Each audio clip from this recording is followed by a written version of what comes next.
9월 12일 목요일입니다.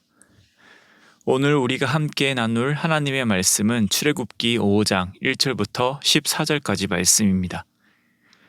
그 후에 모세와 아론이 바로에게 가서 이르되 이스라엘의 하나님 여호와께서 이렇게 말씀하시기를 내 백성을 보내라. 그러면 그들이 광야에서 내 앞에 절기를 지킬 것이니라 하셨나이다. 바로가 이르되 여호와가 누구이기에 내가 그의 목소리를 듣고 이스라엘을 보내겠느냐. 난 여호와를 알지 못하니 이스라엘을 보내지 아니하리라. 그들이 이르되 히브리인의 하나님이 우리에게 나타나셨은즉 우리가 광야로 사흘길쯤 가서 우리 하나님 여호와께 제사를 드리려 하오니 가도록 허락하소서. 여호와께서 전염병이나 칼로 우리를 치실까 두려워하나이다. 애굽 왕이 그들에게 이르되 모세와 아론아 너희가 어찌하여 백성의 노역을 쉬게 하려느냐. 가서 너희의 노역이나 하라. 바로가 또 이르되 이제 이 땅에 백성이 많아졌거늘 너희가 그들로 노역을 쉬게 하는도다 하고 바로가 그날의 백성의 감독들과 기록원들에게 명령하여 이르되 너희는 백성에게 다시는 벽돌에 쓸 짚을 전과 같이 주지 말고 그들이 가서 스스로 짚을 줍게 하라. 또 그들이 전에 만든 벽돌 수효대로 그들에게 만들게 하고 감하지 말라. 그들이 게으름으로 소리질러 이르기를 우리가 가서 우리 하나님께 제사를 드리자 하나니 그 사람들의 노동을 무겁게 함으로 수고롭게 하여 그들로 거짓말을 듣지 않게 하라. 백성의 감독들과 기록원들이 나가서 백성에게 말하 이르되 바로가 이렇게 말하기를 내가 너희에게 짚을 주지 아니하리니 너희는 짚을 찾을 곳으로 가서 주우라. 그러나 너희 일은 조금도 감하지 아니하리라 하셨느니라. 백성이 애굽 온 땅에 흩어져 곡초 그루터기를 거두어다가 짚을 대신하니 감독들이 그들을 독촉하여 이르되 너희는 짚이 있을 때와 같이 그날의 일을 그날에 마치라 하며 바로의 감독들이 자기들이 세운 바 이스라엘 자손의 기록원들을 때리며 이르되 너희가 어찌하여 어제와 오늘에 만드는 벽돌의 수효를 전과 같이 채우지 아니하였느냐 하니라. 아멘. 모세는 도망자이자 이방인입니다. 그런 신분으로 80세까지 삶을 살았습니다. 더 이상 모세의 삶은 하나님과 이스라엘 백성과 아무 상관없는 삶인 것 같습니다. 하지만 하나님은 여전히 모세를 향한 계획이 있으셨습니다. 하나님께서는 하나님이 정하신 그때에 모세를 만나셨습니다. 모세는 하나님께서 주신 거룩한 명령을 가지고 애굽으로 다시 나아갑니다. 불가능할 것 같고 두렵고 떨립니다. 그러나 하나님께서 모세에게 확실하고도 분명하게 말씀하셨기 때문에 하나님을 믿음으로 애굽으로 나아갑니다. 아론을 만나고 애굽에 도착한 모세는 이스라엘 자손의 모든 장로와 백성을 만납니다. 그들에게 하나님의 말씀과 하나님의 이적을 행하고 그러자 백성이 하나님을 믿고 하나님을 경배합니다. 오늘 본문 앞의 내용을 보았을 때 이스라엘의 출애굽은 시간 문제인 것 같습니다. 전능하신 하나님께서 명령하셨습니다. 또 유일한 신이신 하나님이 너희는 내 백성이고 너희의 신음을 들었다라고 말씀하셨습니다. 너희의 그 신음을 외면하지 않고 너희를 애굽에서 건져내겠다고 약속하셨습니다.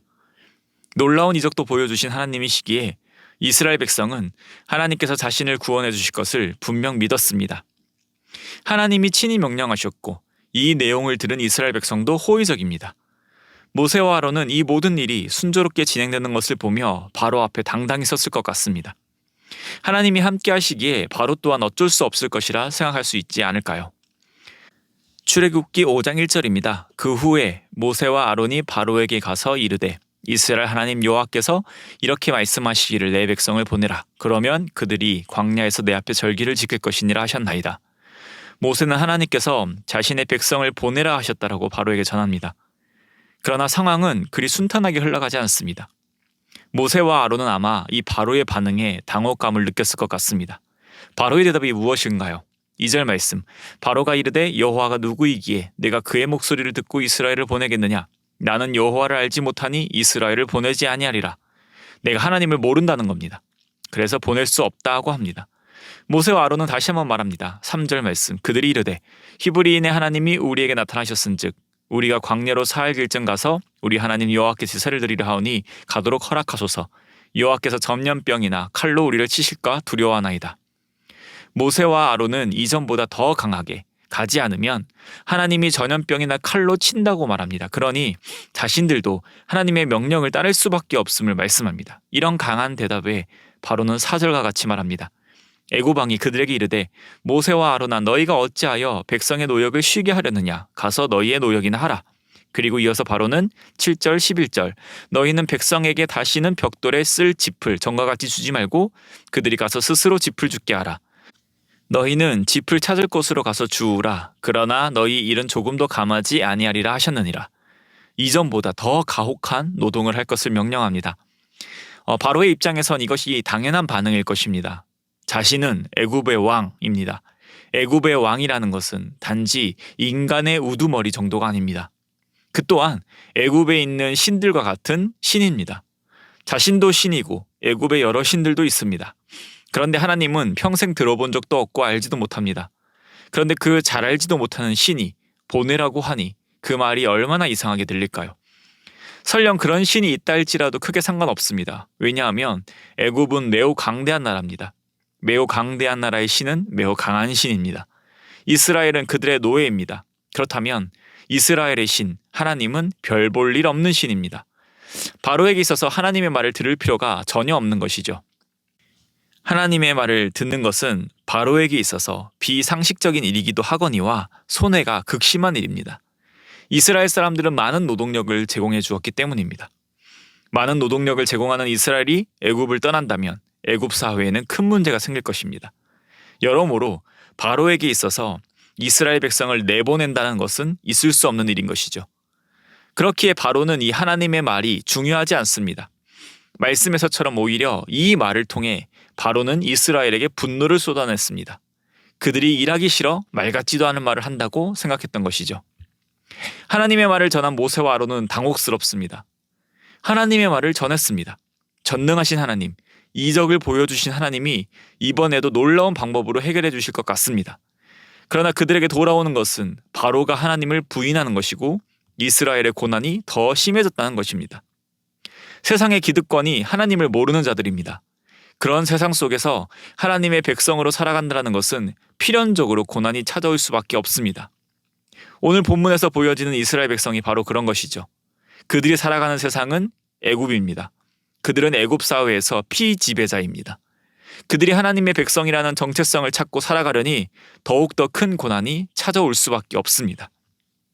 사랑하는 성도님, 오늘 본문 말씀을 보면서 우리의 삶 또한 이와 닮아있다는 것을 알게 됩니다. 물질 만능주의 사회에서 불신자들 모두가 그런 것은 아니지만 많은 이들이 불법을 행하며 부를 축적합니다. 그 부를 축적하기에 그들은 세상의 지배자처럼 살아갑니다.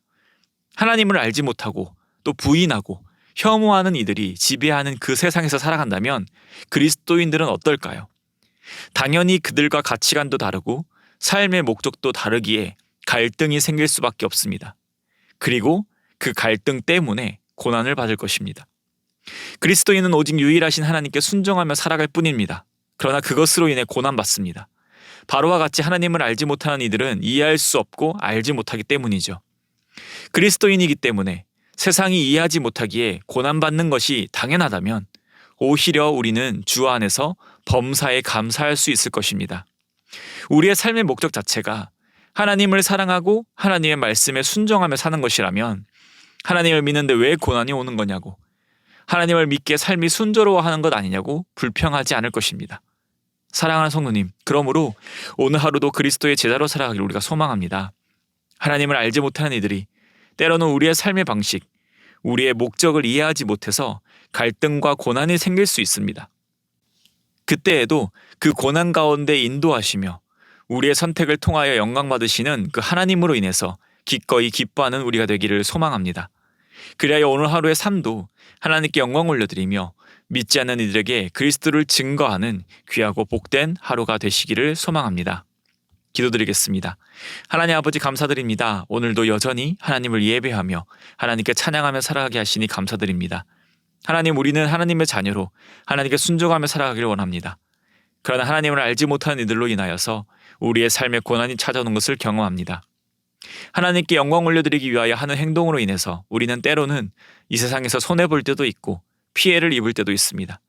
그러나 하나님, 우리의 목적, 우리의 가치가 이 세상에 있는 것이 아님을 고백합니다.